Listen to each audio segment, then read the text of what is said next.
All right, hello everybody. Welcome back to Second City Sports. The Olympics are done. NHL hockey is back. Congrats to Team USA on winning both gold medals in the men's and women's hockey. And so NHL is back. Hawks played yesterday. They lost 4-2 to Nashville because, it is the Blackhawks. We are back, baby. We are watching terrible Blackhawks hockey instead of, the best players in the world playing against each other. So that's fun. But anyway, in this one, I'm just going to go over some guys that the Hawks might look to move before the trade deadline. And yeah, so if you liked the video, give it a like, share it with your friends, subscribe to the channel if you want to see more. And anyway, let's get into it.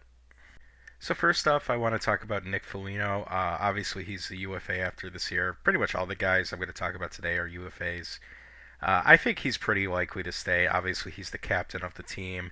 I also think this is probably his last year in the NHL. I don't really see him signing another contract after this. Uh, I kind of think he's got some roots here now. His kids go to school here and stuff. I don't think he's really interested in leaving. I wouldn't even be surprised if he maybe just takes like a couple years off and then comes and joins the Hawks front office. I think that would be good for him. So yeah, I think he's pretty much set to stay. And I honestly, even if they tried to move him, I don't think you would get much in return for him anyway. He's little more than just kind of like a leader at this point, locker room guy. He's not really that great on the ice, very slow. So yeah, I think Nick Foligno will stay the year here in Chicago and then probably retire. Next up on the list is Sam Lafferty. Again, I think he's a guy who's going to end up staying the season. I just don't think there's going to be any sort of market for him. Um, he's only played in 19 games, goal and an assist, so he's just kind of been like the extra forward on the roster, the healthy scratch most of the time. Yeah, again, I don't see a market for him forming. I'm sure the Hawks would be willing to move him, maybe as like a throw-in piece in some sort of other deal. But again, I don't expect them to get like calls about him or anything. I think he's pretty much just going to stay on the roster or maybe even be waived if they want to bring some kids up at the end of the year. So we'll see. Again, just to reiterate one more time, I don't think he moves. I'm sure they're willing to move him. I just don't think there's going to be a market for Sam Lafferty. All right, so moving on. Next, we're going to talk about Matt Grzelcyk. Um, he's interesting. I could definitely see there being some teams calling about him, but I'm not sure the Hawks are really willing to move him. So for starters, he has been really solid this season. 12 assists in 58 games. Obviously, that's not spectacular, but he's been doing very well, being like a stable presence on the defense, a very young defensive core. And when you have guys like Artem Levshinov and Sam Rinzel having up and down seasons, to say the least, you kind of do need like a stable presence on the back end. Him and Connor Murphy have kind of filled that role this year. We're going to talk about Murphy later. I think he's pretty much a shoe-in to be gone, but we'll talk about that in a bit. Uh, so the case for moving Matt Grzelcyk is obviously he's 32 years old. He's not going to be a long-term player. It would free up a roster spot that say like Kevin Korchinski could take, or some other AHL defenseman could take. Um,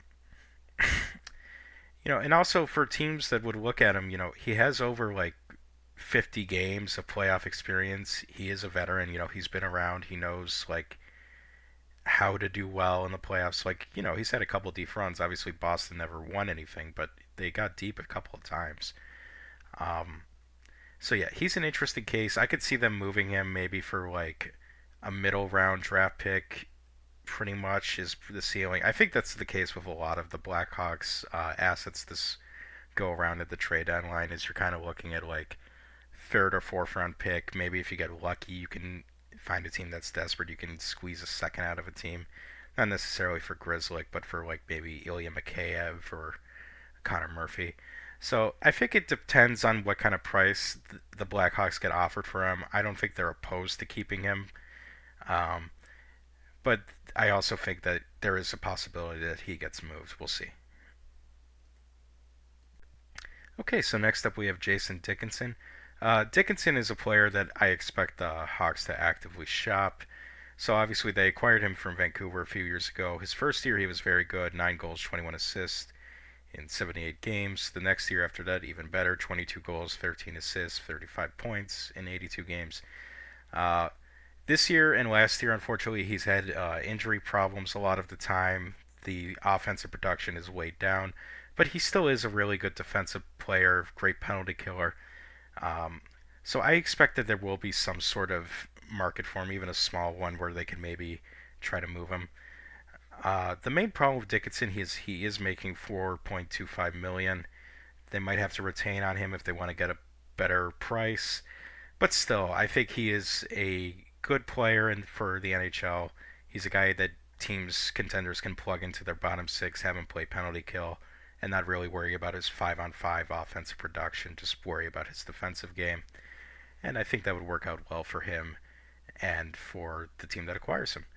Yeah, and there just isn't really much point in keeping him on the Blackhawks beyond this year. So I expect him to be gone. So next we're going to talk about Ilya Mikheyev. It came out earlier today. I think it was Friedman on 31 Thoughts. He basically said that the Hawks were trying to extend Ilya, and he just wasn't interested in signing at this point in time, which pretty much just makes him available on the market for sure now. He's been great this season. He's like one of the reasons why the Blackhawks penalty kill is number one in the league right now. He's probably the main reason. He's such a good defensive forward. It's like genuinely, if he was a center, he would be like a candidate for the Selke. Like he's that good defensively. Um, the offense has been like okay to 23 points in 53 games for like a middle six, bottom six penalty killer is pretty impressive. Um, the thing is though, now that it's basically out that he's not signing a contract extension with the Hawks, that's going to hurt his value a little bit, obviously, because teams will know basically that the Hawks have to sell. So that way they might not put out their best offer right away. Hopefully they can drum up a bit of a market for him and force teams to basically pay out for him.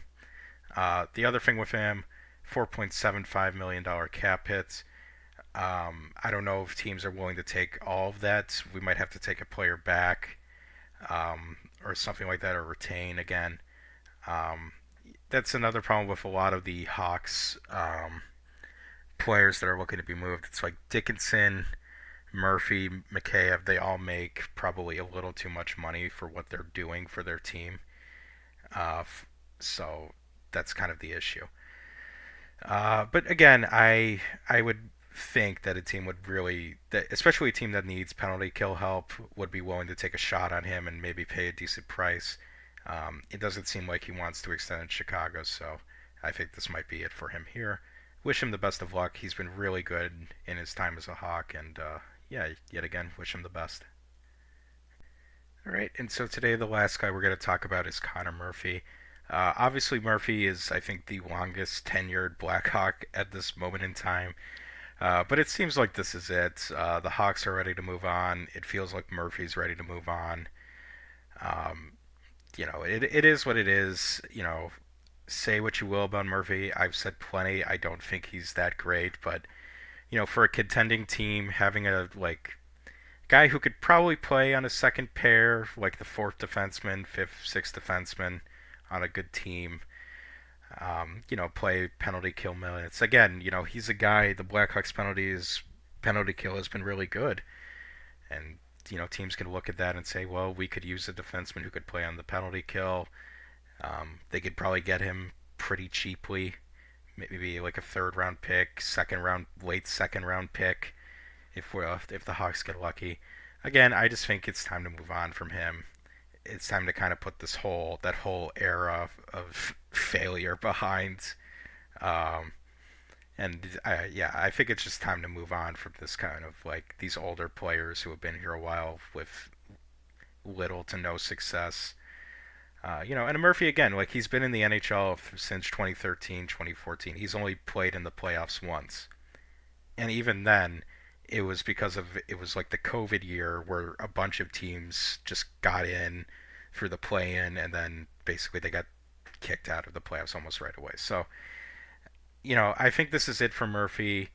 I think a team will make a move for him, use him on their penalty kill, play him as like maybe fourth, fifth, sixth defenseman, and that's pretty much going to be the end of it for him. I am curious to see what they get. I don't think it's going to be anything big. Like some people were talking, like we're going to get like a second round pick for him. I think that's beyond delusional, unless maybe they retain like half his salary. So, it'll be interesting to see what they do there. And yeah.